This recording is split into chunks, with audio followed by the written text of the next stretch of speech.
So then I've got the green wire here, ignition on, put continuity probe into green wire, 1 volt. Fuck's sake. So, another green wire issue, ignition off.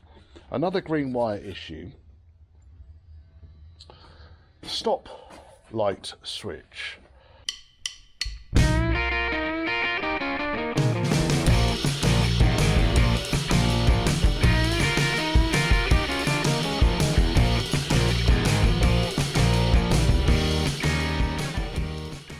Stop lamp switch 55, which is there, green and purple. Okay, so we've got the stop lamp switch there. Now, what I could basically do is I could, and again, we're coming off the back of a multi-connector which comes off the back of the wiper motor. Right, so, but the wipers are working. Let's just check that the wipers are working. The wipers aren't working. So the wipers are haunted too. So that then would lead me to position fuse number 3. Wandering around the back of the car. Fuse number 3 is that one. Well, it ain't blown. I'm getting 1 volt through it, but no real idea as to why it was working. And now int.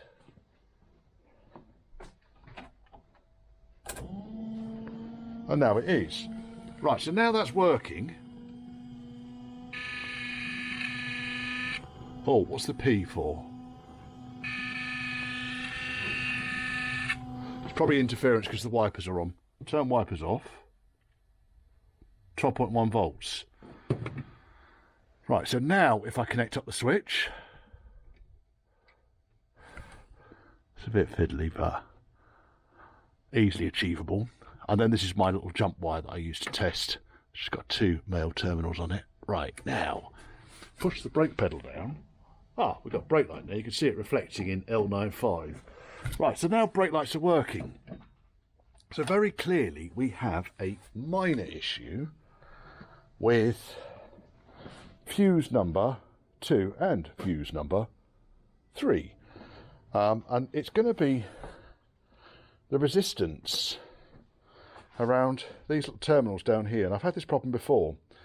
And the way I fix it is take the fuse out, put a tiny slither of wire down behind each of these blades in between the plastic on the fuse board. You can see I can move this with my finger. We had the same problem with a brand spanking new fuse box on the a-suffix project I did recently. So there is a kind of little slot in there, and if I was to wedge those so they go in tight. Now, when you're taking these fuses out, always hook them from the top. Otherwise you'll just break them. And you can see here, having done that now, how much movement there is on this thing. So it's quite likely that the fuse is not making a good contact with both sides of this holder. Bear in mind, one batch of wires goes to that terminal, one batch of wires goes to that terminal. And it's only the fuse body that hooks those 2 terminals together. So they're using it as a terminal post. The fuse body is being used as a terminal post. So yeah, I think it's just going to be a case of spraying a load, oops, it's the gravity, spraying a load of brake cleaner in here, cleaning each of these terminals up properly. I have done it before, but then obviously we've not used the car for a while. Then when I've done that, I think we're going to find the reverse lights work as well.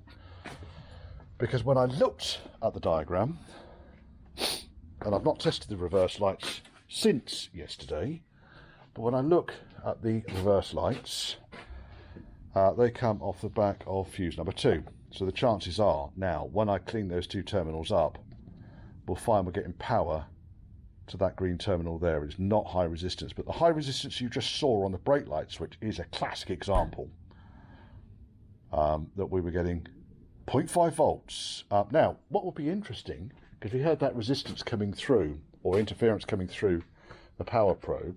So wipers on. Ah, fuse is out. Silly arse.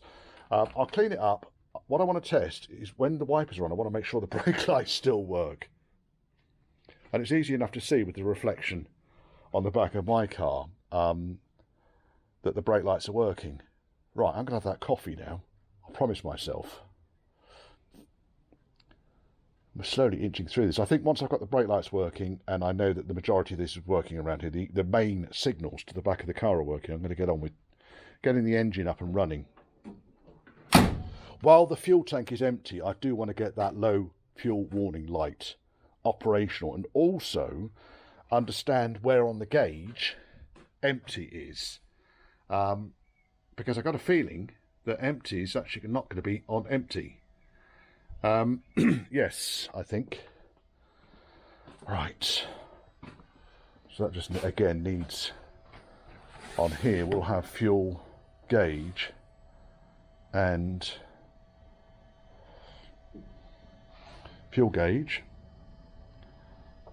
low fuel as well, warning light. So fuel gauge is 33. And warning light, fuel level warning light, 43 and 33.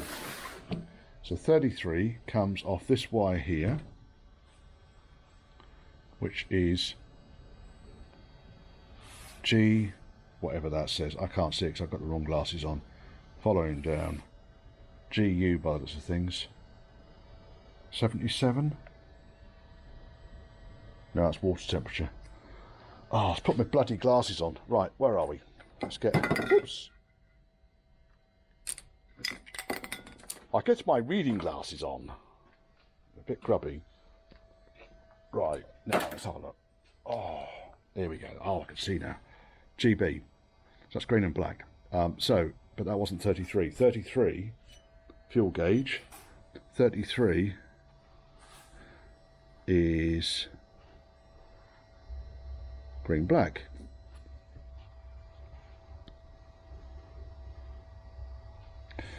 I lose fucking track of these things. I need to get an A3 version of this. I'm going to get one printed out.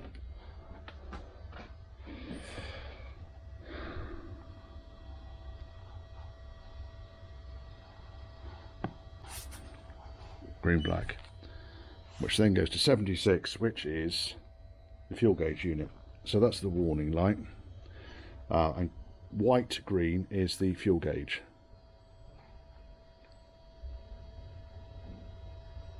Okay, white green then goes back to, it'll be the gauge around here somewhere, but it probably goes through the voltage stabilizer as well. So we might need to just double check the voltage stabilizer is working. Otherwise the gauge will overread. If this device up here is not working, the gauge will overread. But we need to get the warning light confirmed as working. So that's warning light is green black.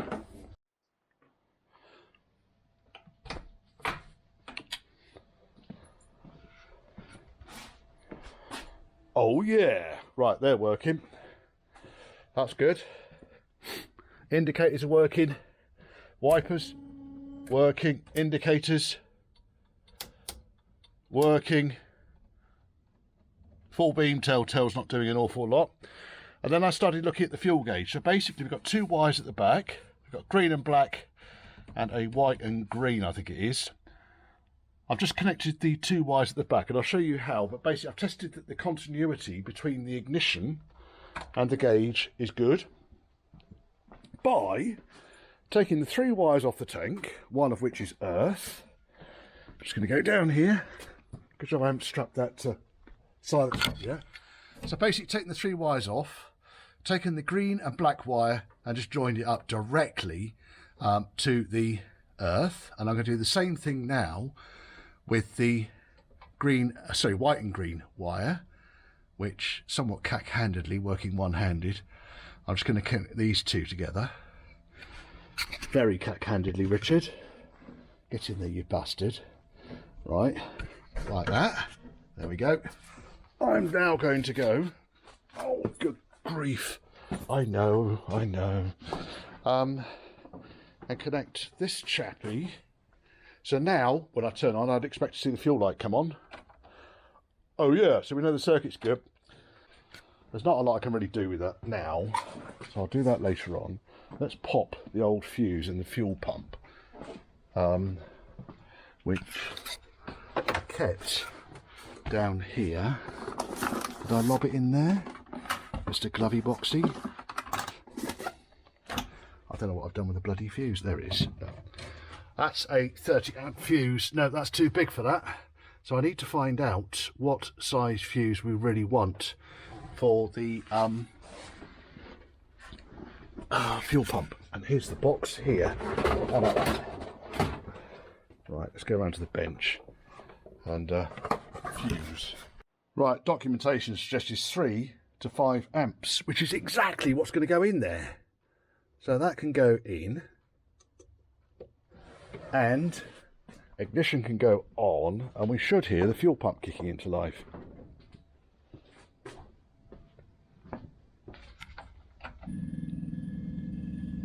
That sounds fuel pumpy, doesn't it?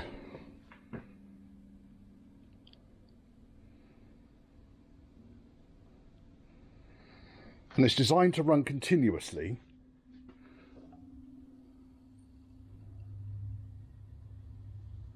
Just check we've got no leaks anywhere.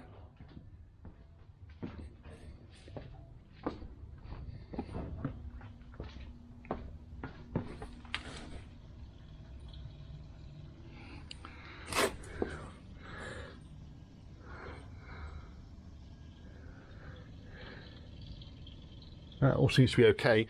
The pump's actually pumping fuel. It becomes a lot quieter when it's pumping fuel. It's insulated on blocks as well.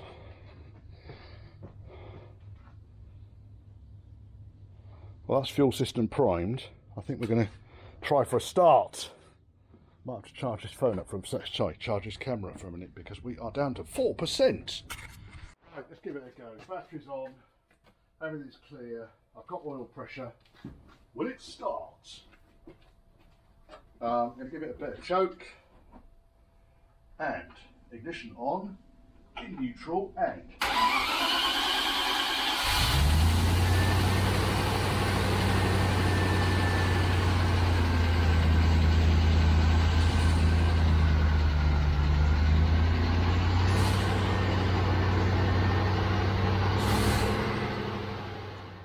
right, to unravel the mystery, I found an old fuel pickup, which was actually in Bob, but it wasn't reading correctly when it was in Bob.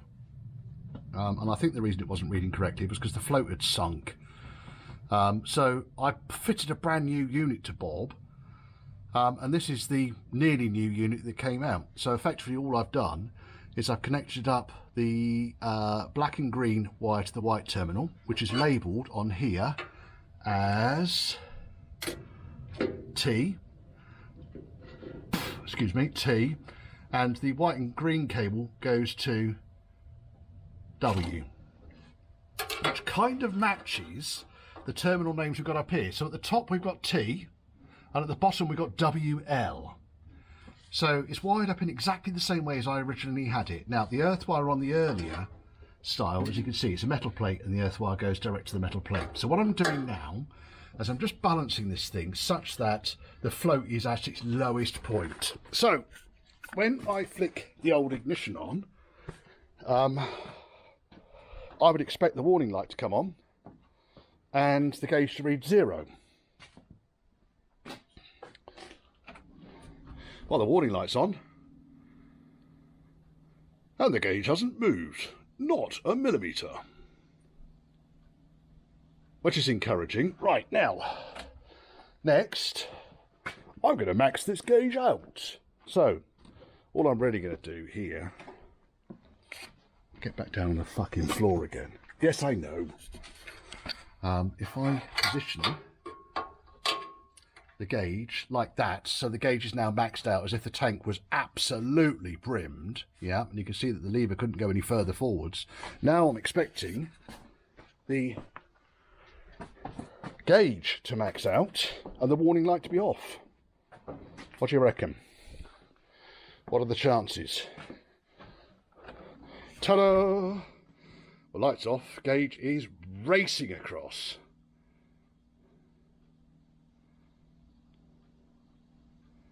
is it going to reach the max? Because the problem we had when it was in bob is it wouldn't go over halfway. That was maxed out. So I think the problem when it was in bob was, like I say, it's because the float had sunk, which is why it's got no float on it now. However, that gauge and sender would appear to be behaving absolutely perfectly. And so basically, to test this chappy, we've got this box of tricks in here. The green wire goes to the red terminal, the grey wire goes to the white terminal. You don't need to worry about those two. And as you can see, well, you can't see, but actually there's a variable kind of strip in there, which this moves a slider across. I'm not going to bother taking it apart because I don't need to. So what I'll do is I will measure resistance at the continuity level. If I hold that there and I go against the white terminal, I can see it's got resistance, and if I lift it off there, it should... Right, so that one's obviously, the white terminal is obviously the one for the gauge, because the resistance increases, sorry, the resistance decreases as the tank fills up, such that when the tank is nearly full, it's maxed out. If I go to the red sensor, it goes the other way around.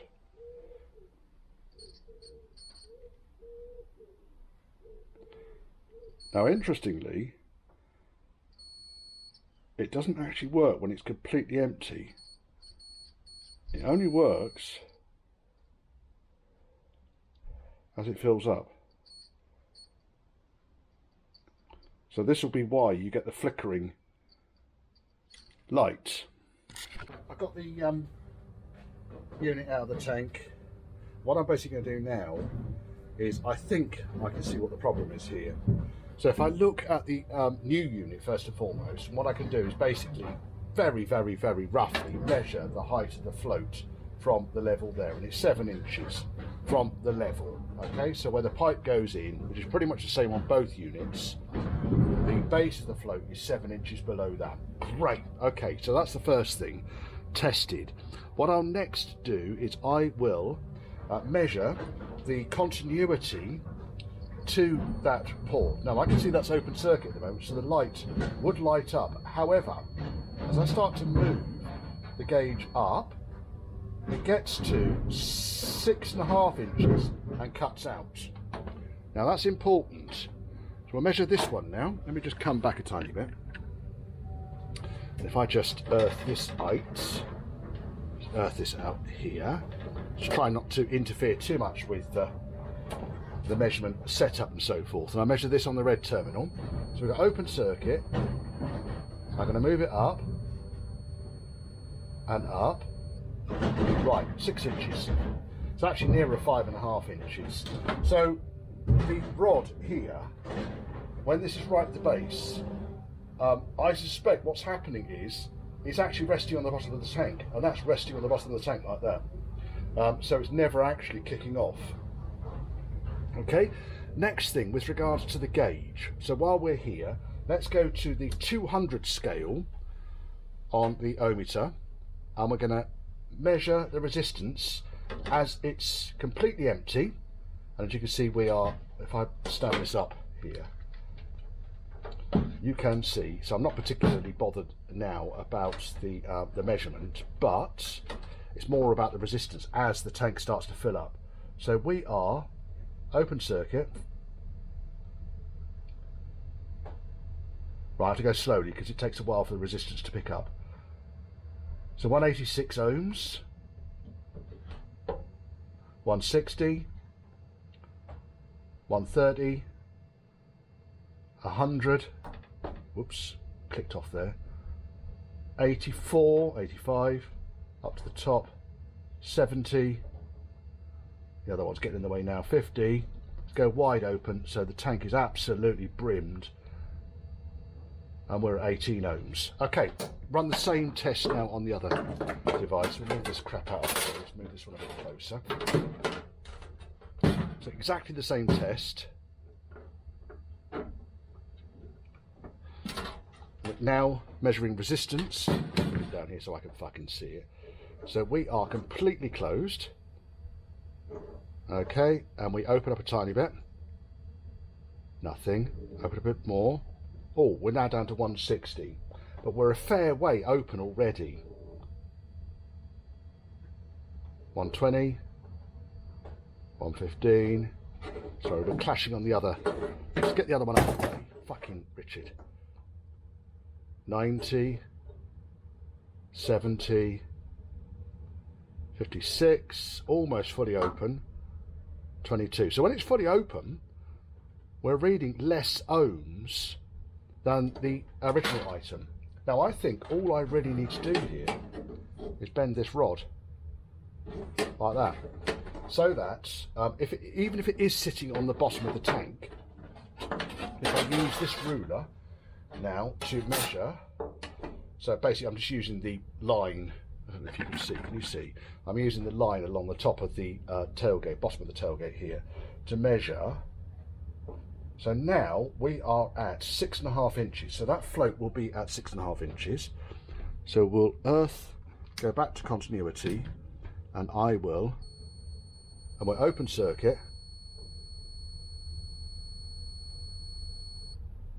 Right, then it gets to about 6 inches and it turns off. So I think this is all the problem is, that the wire on this replacement unit wasn't bent far enough.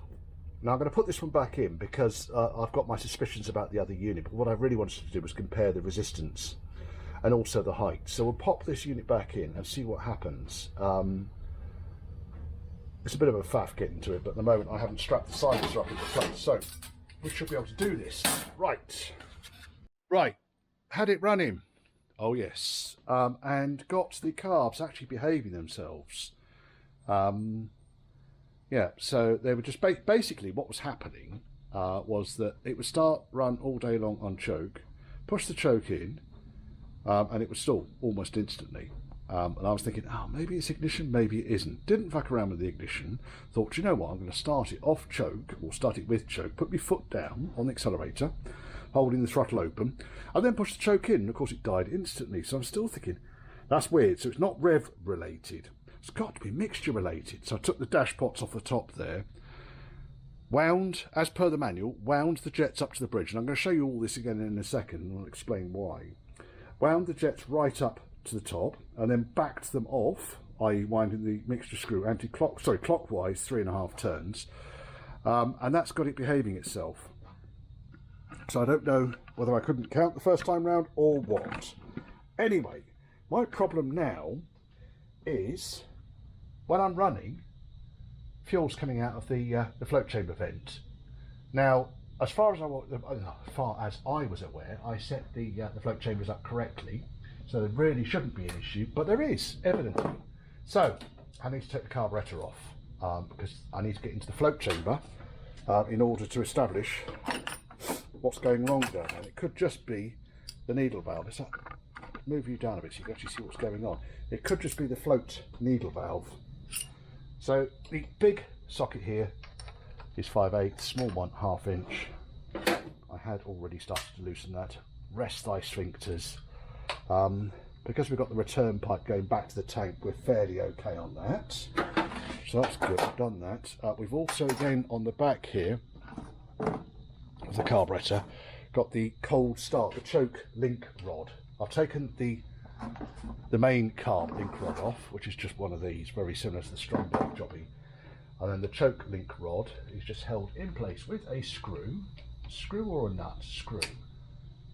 Oh, that's interesting. It might be a nut. It is a nut. Who's a nut? You are, Richard. I thought that had a fixing on it. Of course, I can't bloody see anything. It might have a crosshead fixing on it. No, it's just got a dimple on it. I'm going to get a spanner on that. I'm going to get a different spanner on that than the spanner that's on it at the moment. Because honestly, the spanner that's on it at the moment is a bit bloody decent, I'll be honest. 3/8? It's going to be metric, isn't it? No, 3/8 will do. Right, won't undo instantly, and just try and see if you can tighten it first before you force the undo. Otherwise what will end up happening is you will snap the fucker off. Right, that's disconnected, so that's the rod there for the cold start. Now I need to undo these 4 nuts here. Just take the breather out of the way. 4 nuts and one that's inaccessible, so I'm going to get those off. I'm going to shout at the car. You don't need to watch that. Taking the float chamber off the bottom of the carburetor, and I've extracted the needle valve. Now, first thing I noticed when I'm looking inside, it's difficult for you to see, I'm afraid, but there is like an extra wear line around the centre hole at the bottom there. And when I look at the tip, that's got a wear line on it as well. So I've got a feeling that these are either very old or the very best grade of Chinesium. It's difficult to know for sure which. So I'm going to order up a set of new float valves. It's going to be the easiest way of sorting this out, to be absolutely guaranteed and assured that this float chamber is not going to overflow. And the only reason that we're going to get fuel coming out of that vent pipe there is because the float chamber is overflowing. And the only reason the float chamber would overflow is the needle valve's failing. So yeah, that's going to be really the only solution for this. I'll just pop this loosely back together again. Yeah, I'll order those bits up, but that's a bit disappointing because I can't get the engine tuned up. Just as I get the thing running nicely, I'm balked, hampered. There we go. Right, 6 o'clock Friday. I'm going home for a gin. Top tailgate's in. So it's not finished yet. Fret not. Aluminium tailgate frame, and because these frames often have, and I'm just going to go over to 195 and demonstrate here, this problem, where the frame is so bloody flexible that it wobbles around. I use Sikaflex to bond the glass into the frame. So it's actually now, it doesn't twist or do anything. So I've started putting all the catches and bits and bobs in. You can see the back seats in there. Rear lights are all done. Yeah, back seat looks nice. Oh, fuck me, doesn't that open nicely? Nice bit of trimming. Front seats are more or less ready. To fix the carburettor, hopefully arriving today, and I'll go through what it is I do with these SU HIF carbs. I might even do that as a little featurette as well. There is a fair amount of information around these SUs though, so I might not bother with that. There we go, ramble of the day. But you will notice that the bonnet is off. And there's a reason the bonnet is off, is because John owner has been haranguing me to give him the Bahama Gold bonnet, which I actually want for one of my projects. So I've taken the white bonnet off Lincoln Green a-suffix and put the green bonnet back on because it looks better with the green bonnet anyway. Even though the bonnet skin is reasonable, the frame is compromised on that. This was the white bonnet that was on that car. Now, aside from typical rust on this corner here, which I'm going to go through and fix in a minute, and fairly typical rust at the back edge here, which again I'm going to fix in a minute, the rest of this bonnet is in astonishingly good condition. I might have actually dropped a bollock with this one, but long-term customer, I'm going to help him out here. So all I've really done here, I'm not going to do too much with it. I've drilled the pop rivets at the front end of the 2 central ribs because I want to take those out anyway, and then I've cut here, drilled spot welds along the back, steel. This bit comes out intact. Look at that. I can now repair that off the bonnet, you see. Get that fixed. And what I'll probably end up doing here is chop here all the way along and there, and then replace an L section in there, weld it in. It's going to need a bit of manipulation with shrinking and stretching and so forth, but I should be able to do that. And then really, when it comes to the actual bonnet skin, there's a tiny bit of surface corrosion underneath here. But all of this I can now clean up, get the prep wheel on it, clean it up, get the zip wheel in here, clean all this up, treat the rust, and give it a fucking good coat of, that was unnecessary swearing, was it? I don't know. Give it a fucking good coat of satin black on the inside. So even on these corners here, it's in pretty good shape. Where they always rust, that bit there is just started to go through. Look at that. I'll take the paint off the outside. I expect it will be fine. There's a tiny little split there. Again, once I treat the rust, I think we'll be all right. I could even just replace this piece of the lip here, down here, couldn't I? It's not going to be an awful lot of effort just to replace these little bits. But I might do that up here. I don't want to put hours and hours and hours and days and days and days into this, but I do want it such that the customer's desire to have this car rust-free is achieved. Yeah, I'm actually starting to get quite happy with the way this thing's, the whole car is coming together now. It has got to that phase in the project. As I've said already, the phase in the project which I just love doing, this is the best bit now, and that's the putting it together bit. I need to sort out some wiper arms, don't I? That's the other thing I need to do. Forgotten about that. Anyway.